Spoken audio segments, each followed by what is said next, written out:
চলো বছরের দ্বিতীয় দিনটা কীভাবে কাটালাম চলো তোমাদের সঙ্গে শেয়ার করব।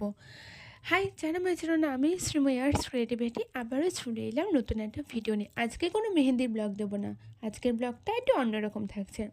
সকাল সকাল ব্রাশ করেই দেখো সবথেকে প্রিয় জায়গায় চলে এসেছি। এই ফুল গাছগুলো আমার বড্ড প্রিয়।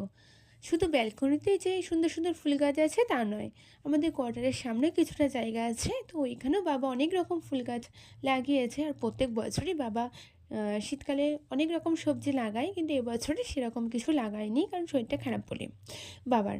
তো যাই হোক, তো দেখো তারপরে স্নান করে নিই, তো স্নান করে পুজো দিয়ে খেয়ে নিয়েছিলাম। হ্যাঁ, স্নান করে কিন্তু স্কিন কেয়ারটা করে নিয়েছিলাম, তো সরি সেটা বলতে ভুলে গেছিলাম তোমাদেরকে। যাই হোক, তো দেখো আমি বেরিয়ে পড়ছি, নিশ্চয়ই ভাবছো কোথায় যাচ্ছি, কলেজে যাচ্ছি, অনেক দিন পর কলেজে যাচ্ছি। যাই হোক, সেদিনটা কিন্তু খুব একটা আমার ঠান্ডা লাগছিল না, আমার বলতে গেলে বেসিক্যালি একটু গরমই লাগছিল।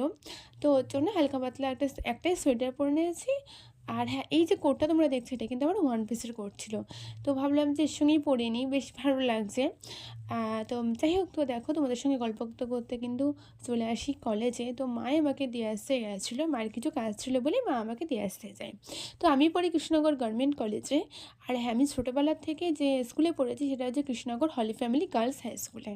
তো দেখো কলেজেও চলে আসি, এই যে দিদিরা ছিল, বন্ধুরা ছিল, সবার সঙ্গে একটুখানি গল্প করি, ক্লাস করে তারপরে গল্প করছিলাম।